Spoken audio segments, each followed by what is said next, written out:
Hi, I'm Greg Ewan with Reynolds & Reynolds, and this is Connected.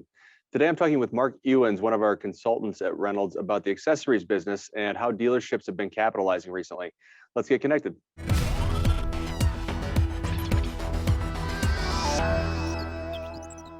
Hi, Mark. Thanks for hopping on the podcast. How are you today? Hey, doing great, Greg. How are you doing? I'm great. Thanks for asking. So, Mark, you're out there kind of talking to dealers every day as a consultant. Could you start maybe just giving a little bit of your background and what you've done leading up to this point in your career? Sure. So I started off my career in automotive at CarMax, worked with them for 7 years on the fixed operations side of things, getting all the vehicles ready for the front lot production lead, in charge of the mechanics, inventory guys, parts, and just kind of that whole back end there. And then after that, I moved on to Reynolds & Reynolds, became a add-on auto business consultant, been doing that for the past 7 years or so, working with dealerships across the US, making sure that they're using their software properly and maximizing the profitability with accessories. Yep, no, that's great. So Add-on Auto is our kind of accessories platform that we have, and accessories has been something that's been really interesting to watch over the last couple of years. Obviously, the last 2 years have been pretty unique to say the least. But accessories is an industry as a whole that has continued to grow in volume and dollars, which has been interesting to watch. As a standout, kind of against the backdrop that's going on in the world.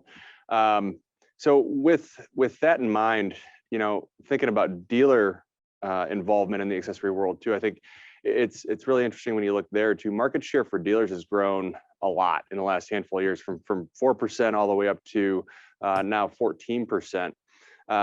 So they're really outpacing the overall market.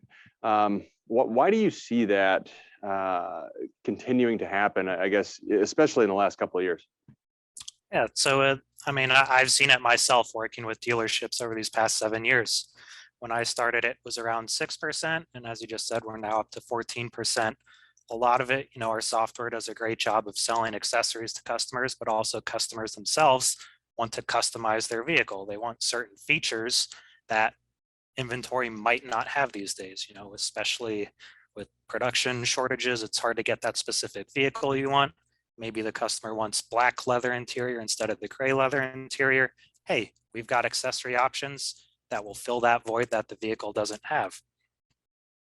Yeah, and the leather seats is a good example, because when we talk about accessories, we're not just talking about hood scoops and spoilers, right? It's luggage racks, it's the toolboxes that slide out of the back of a truck, it's wheels and tires and that kind of stuff, but also a lot of other things that are available for most vehicles.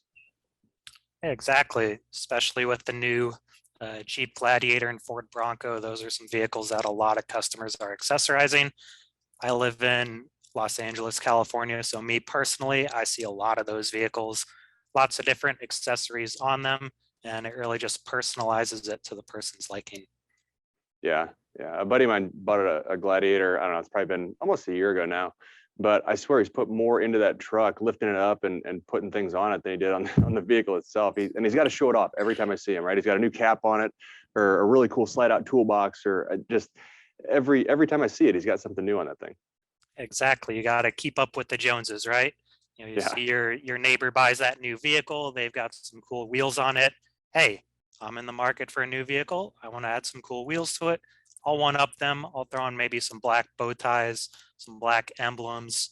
But then, hey, we're getting the third row vehicle. We don't have enough space. Let's look at some other accessories. We got the roof racks we can add.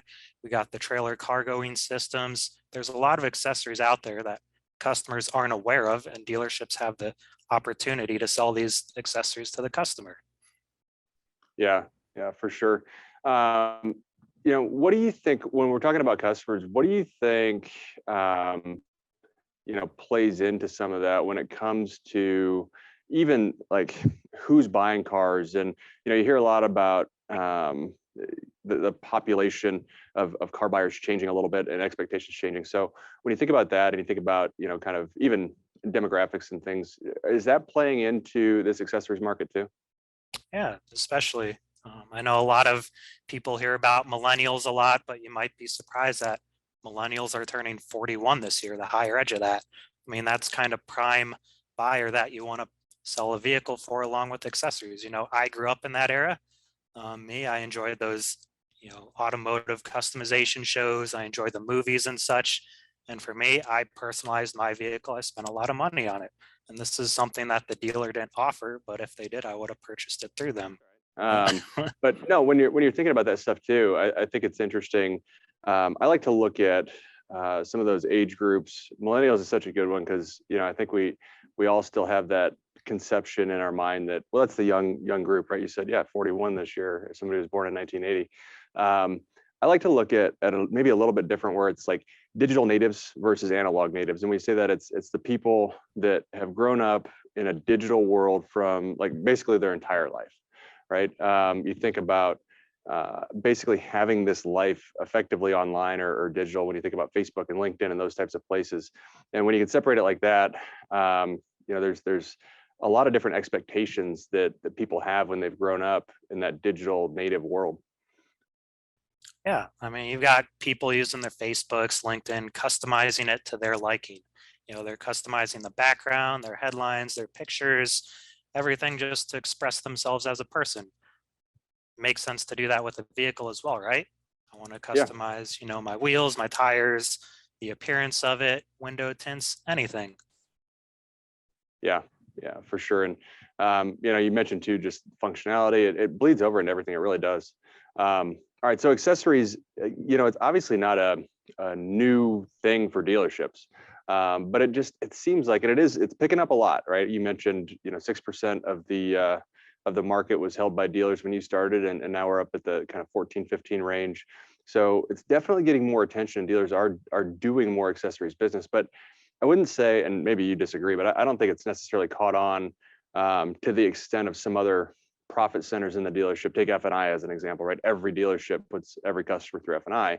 I wouldn't say that really happens with accessories. So why do you think the accessories opportunity that's here hasn't, I guess, caught on as much as some other areas?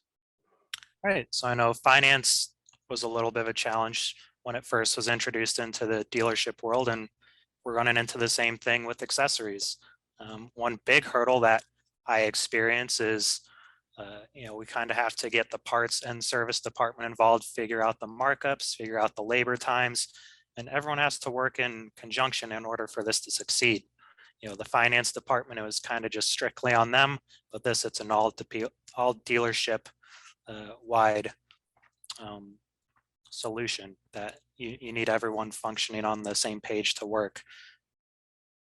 Yeah, that's true. That's true. So, when you're thinking about that and,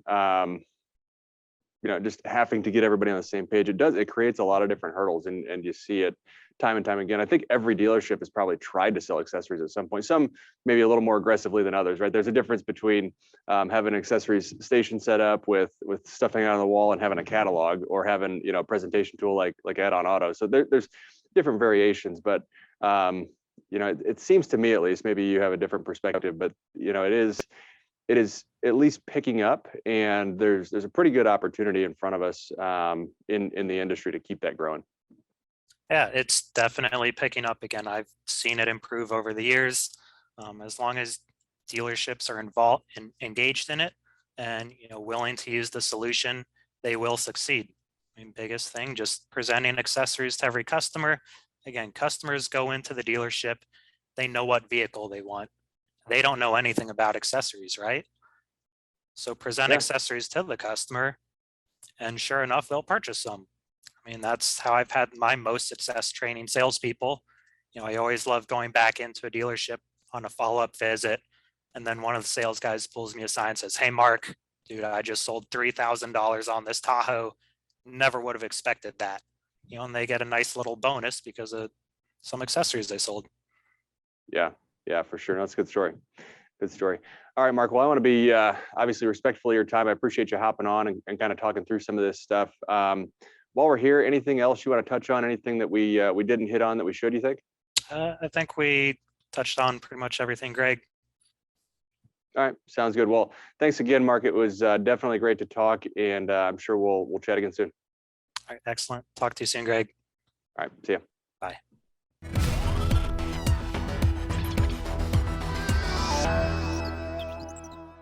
Before we hop off, don't forget you can watch or listen to episodes of Connected on YouTube, Spotify, or Apple Podcasts.